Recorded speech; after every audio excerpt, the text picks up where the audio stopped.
ఎవడో నీ మనిషి ఏదో రాయి విసిరించుకుంటావు. నీకు అలవాటు కదా గులకరాలతో ఆడుకోవడం, కోడికత్తులతో ఆడుకోవడం. ఒక రాయి విసిరించుకుంటావు. అదిగో చంద్రబాబు నాయుడు గారు చేయించారని చెప్పి మళ్ళీ మాట్లాడడానికా?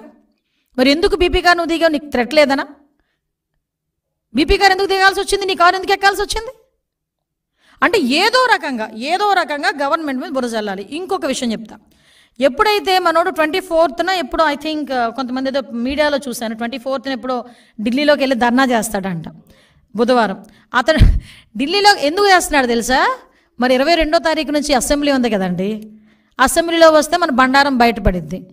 ఈ 10 రోజుల నుంచి కూడా చంద్రబాబు నాయుడు గారు ప్రతి డిపార్ట్మెంట్ నుంచి కూడా వైట్ పేపర్స్ రిలీజ్ చేస్తూ ఉంటే అందులో మనోడు తాలూకా భాగోతాలు, భూభాగోతాలు, దందాలు అన్నీ బయటకు వస్తూ ఉంటే ప్రజల్లో ఒక చర్చ జరుగుతుందని, ఒక డైవర్షన్ పాలిటిక్స్ తీసుకోవటానికి, ఒక వర్గ విభేదాల మధ్య జరిగిన ఒక హత్యని బేస్ చేసుకొని బురద జల్లే ప్రయత్నం చేయడానికి ఈరోజు కిందకు వచ్చాడు. ఈయన లైమ్ లైట్లోకి బయటకు వచ్చి ఈరోజు మాట్లాడుతున్నాడు. 24నో 23, 24లో శ్వేతపత్రం లా అండ్ ఆర్డర్ మీద, గాంజా మీద, డ్రగ్స్ మీద అసెంబ్లీలో ప్రవేశపెట్టడానికి చంద్రబాబు నాయుడు గారు ఈరోజు అసెంబ్లీలో ప్రవేశపెట్టడానికి సిద్ధపడ్డాం. నీకు దమ్ముంటే ఇక్కడే ఆటవిక పరిపాలన జరిగిపోతుంది, ఇలా జరిగిపోతుంది, అలా జరిగిపోతుంది అని నువ్వు అనుకునుంటే, నిజంగా నీ మనసాక్షికి నువ్వు అనుకునుంటే దమ్ముంటే అసెంబ్లీకి రా, అసెంబ్లీలో మాట్లాడేసుకుందాం. నువ్వు వెళ్ళి ఆ రోజు వెళ్ళి అసెంబ్లీ అయిపోయిన తర్వాత కూడా ఢిల్లీకి వెళ్ళొచ్చు. అసెంబ్లీ పీరియడ్లోనే ఢిల్లీకి వెళ్ళాల్సిన అవసరం ఏం లేదు కదా. ఉన్న పట్టుమని ఉన్న 11 మందిని, నీతో కలిపి 11 మందిని కూడా ఎందుకు అటువైపు తిప్పేది? రమ్మని అసెంబ్లీకి, వాళ్ళకి అసెంబ్లీకి వెళ్ళాలి. నా దాస్తోనే కదా ఎమ్మెల్యేలకి నెగ్గేది. రమ్మని అసెంబ్లీకి కూర్చోండి. అసెంబ్లీలో చంద్రబాబు నాయుడు గారు చెప్తారు. అందులో ఒకటి అబద్ధం అని కానీ, ఒకటి నిజం లేదని కానీ ఏదైనా ఒకటి చెప్పమానండి దమ్ముంటే. నేను ఛాలెంజ్ చేస్తున్నా, రా అసెంబ్లీకి రా నీకు దమ్ముంటే. ఈరోజు నీ మీద నువ్వు ఇన్ని అబద్ధాలు మాట్లాడుతుంటే నేను ఒకటే అడుగుతున్నా, అక్కడ జగన్మోహన్ రెడ్డి అవనేయండి, వేరేవాడు ఎవడైనా అవనేయండి, గవర్నమెంట్ మీద తప్పుడు ఆరోపణలు చేస్తే కేసులు పెట్టడానికి కూడా వెనుకాడం, చట్టపరమైన చర్యలు తీసుకోవడానికి కూడా ఎట్టి పరిస్థితులను వెనుకాడం. ఎవడైనా సరే, అక్కడ జగన్మోహన్ రెడ్డి, పులివెందుల ఎమ్మెల్యే జగన్మోహన్ రెడ్డి ఉన్నాడా, సమ్ ఎక్స్ ఉన్నాడా మాకు అనవసరం. ఎందుకు ఒకటే చెప్తున్నా, RRR గారు ఉన్నారండి, రఘురామకృష్ణరాజు గారు. ఎందుకు ఆ రోజు నువ్వు తీసుకెళ్ళి కొట్టించి చంపించేద్దామని కూడా ఆలోచన చేసి రకరకాలైన విన్యాసాలు చేసి అతను తీసుకెళ్ళి అరెస్ట్ చేసావు? ఒక ఎంపీని, సిట్టింగ్ ఎంపీని. TV5 మూర్తి గారు ఉన్నారు, ఆయన మీద ఎందుకు రాజద్రోహం కేసు పెట్టావు? అసలు రాజద్రోహం కేసు అన్నదే లేదు. అసలు యాక్చువల్గా రాజద్రోహం కేసు అనేది నువ్వు చెప్పినట్టు, నువ్వు పెట్టినట్టు ఉంటే కనుక ఫస్ట్ ఈరోజు కేసు బుక్ చేయబోయేది రాజద్రోహం కేసు నీ మీదే ఫస్ట్ బుక్ చేయబోయేది. ఆ రోజు ప్రతి ఒక్కరి నోళ్ళు నొక్కి డిపార్ట్మెంట్ని తొత్తుల కింద వాడుకొని ఈరోజు తిరిగి చంద్రబాబు నాయుడు గారి మీద, ఎన్డీఏ కూటమి మీద బురద జల్లి నేను గవర్నర్ దగ్గరికి వెళ్తాను, గవర్నర్ గారి దగ్గరికి ఇవన్నీ కాదు నేను కొన్ని ఇస్తాను. నాగమ్మ హత్య కేసు గురించి ఏమైందో చెప్పు. నాగమ్మ ఫ్యామిలీ దగ్గరికి వెళ్ళగలిగావా? పులివెందెల్లో నాగమ్మని హత్య చేశారు. ఎందుకు? నీకు ఓట్లు వేసిందే కదా పాప నాగమ్మ. కనీసం వాళ్ళ ఇంటికైనా వెళ్ళగలిగావా? పోనీ సీఎం స్థాయిలో వెళ్ళలేకపోయావు, మరి మొన్ననే వెళ్ళలేకపోయావా? ఒక్కళ్ళ గురించి మాట్లాడలేక, ఒక్కళ్ళ గురించి ఏంటది దానికి కనికరం చూపించకుండా, కన్సర్న్ చూపించకుండా ఈరోజు రాజకీయంగా ఏదో రకంగా బురద జల్దామని నోటికి వచ్చినట్టు మాట్లాడుతున్నాం.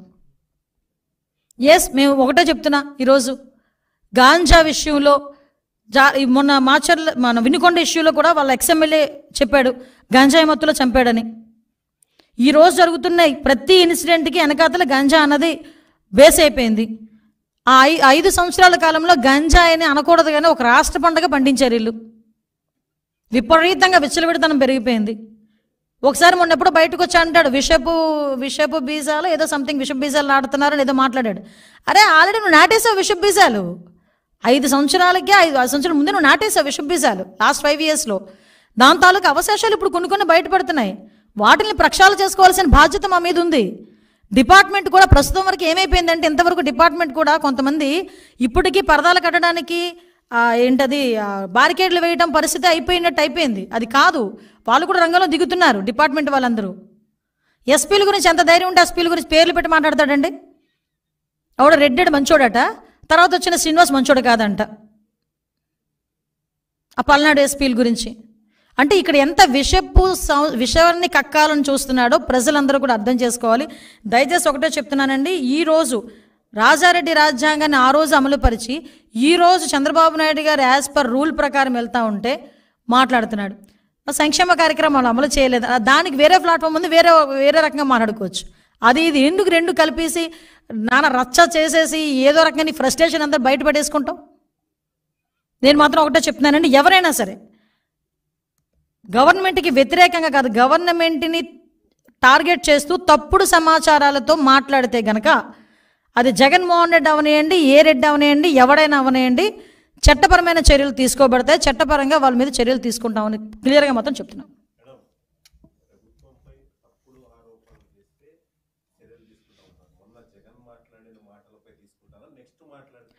మొన్న జగన్మోహన్ రెడ్డి మాటలపై ఎందుకు కూడా తీసుకుంటాం, ఎందుకు తీసుకోకూడదు? ఎందుకంటే మొదట ఆయనే మాట్లాడాడు కదా, ఆయన తర్వాత మిగతా వాళ్ళందరూ మాట్లాడతారు. ఆయన మాట్లాడినప్పుడు మేము ఊరుకున్నాం అనుకోండి, మిగతా వాళ్ళు వచ్చి మాట్లాడతారు. మేము ఎందుకు ఆ ఛాన్స్ ఇవ్వాలి? మేము తప్పు చేస్తే మీరు అన్నట్టు మేము మాట్లాడకుండా ఊరుకోవచ్చు. మేము తప్పు చేయలే, ఇక్కడ తప్పు జరగల.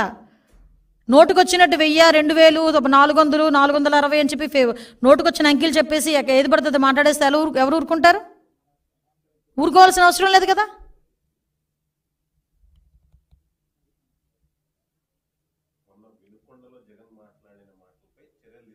తీసుకోవాలి, తీసుకుంటాం, డెఫినెట్గా తీసుకుంటాం.